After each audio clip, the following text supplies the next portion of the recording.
Parang bad boys Pistons ang ginawang depensa mga pro ng Thunder kay Anthony Edwards. Game 4, OKC versus Timberwolves. Parehas maganda mga pro ang panimulang opensa na magkabila ang team. Sagutan lang sila ng basket kung saan pinangunahan ni Jalen Williams ang opensa ng OKC with 8 points sa first 3 minutes habang sa Wolves naman maagang nakapagtala ng double-digit scoring si Jaden McDaniels and 1 dunk. Sumabay pa si Chet Holmgren. Yung malat ng Game 3 na si SGA kumana ng back-to-back basket pero napatime-out ang visiting team. After nitong block ni Gobert kay Holmgren, bigong ma-poster dunk si Rudy. Nauwi pa yan mga pro sa fast break points ni J-Mac 10 points para kay McDaniels. But after timeout, patuloy sa pagbuhat sa OKC etong si J-Dub at SGA. Pares na silang merong double-digit scoring, tig 13 points sa first quarter, 3 tres para kay Williams. Masyadong maluwag pa tong depensa ni Gobert, hinayang makatira mga pro ang MVP.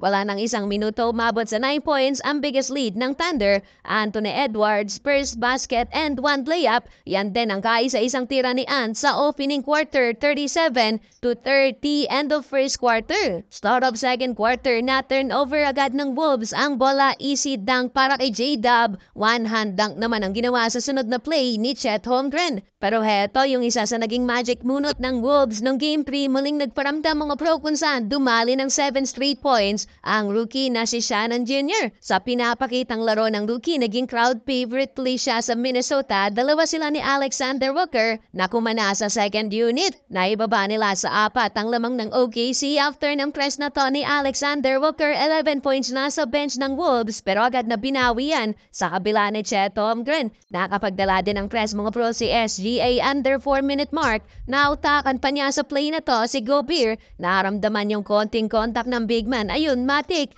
Pito ang official. Inaasar tuloy siya ng crowd ng free throw merchant. Nakaka-6 na free throws na mga pro si SGA sa first half with 21 points, shooting 7 of 13 sa field. Ang hindi masyadong nagpaparamdam ngayon sa Minnesota ay etong si Anthony Edwards na tulad sa first quarter. Isang attempt lang ang ginawa ni Edwards sa second quarter. Parehas pa silang alat ni Randle. Mga pro na meron lang 5 points, though 8 points lang ang kailangan na bulin ng Wolves. 65-57, halftime.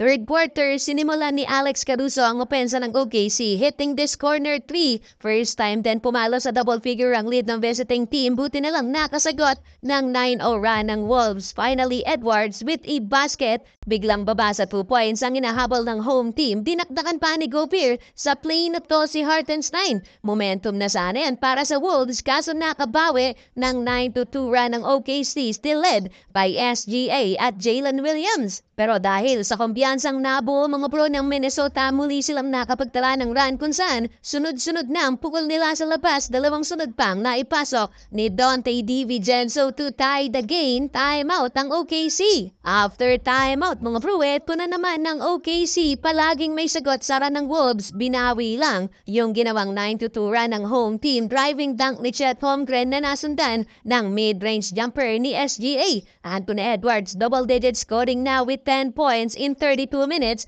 pero si SGA 29 points in 32 minutes. Gandang hesitation move pa ang ginawa sa dulo, 90-85. Heading into the fourth quarter. Well, fourth quarter, solid start mga pro para sa Wolves. Nasri, 200 dunk. Buti na lang kahit alat sa Edwards. Laking tulong ngayon ang pinsa ni SGA na si Nickeil Alexander Walker na meron ng 21 points after ng press na to. Under 8 minutes balik court mga pro si Anthony Edwards. Palitan kagad sila ng basket ni SGA pero Wolves naman ang napatimeout nang pumalo ulit sa 8 points. Ang lead ng OKC, 20 puntos na din para kay Holmgren. Solid game para sa big man ng OKC mga pro, but the game is not yet over. Nakapukol ng 3 sunod na tres ang Minnesota mula kay Edwards, DiVincenzo at Jaden McDaniels. Baba pa sa 3 points ang inahabol ng Wolves pero yun nga lang, bawi ng 5 straight points ang OKC na libre si Caruso. Nasundan pa yan ng tres ni J-Dub, 116-109. Last 2 minutes mga pro, Jalen Williams clutch 5 straight points para sa OKC. Take over si J-Dub mga pro, sole. Panalo sa Game 4 ang OKC Thunder, 3-1 na ang serye.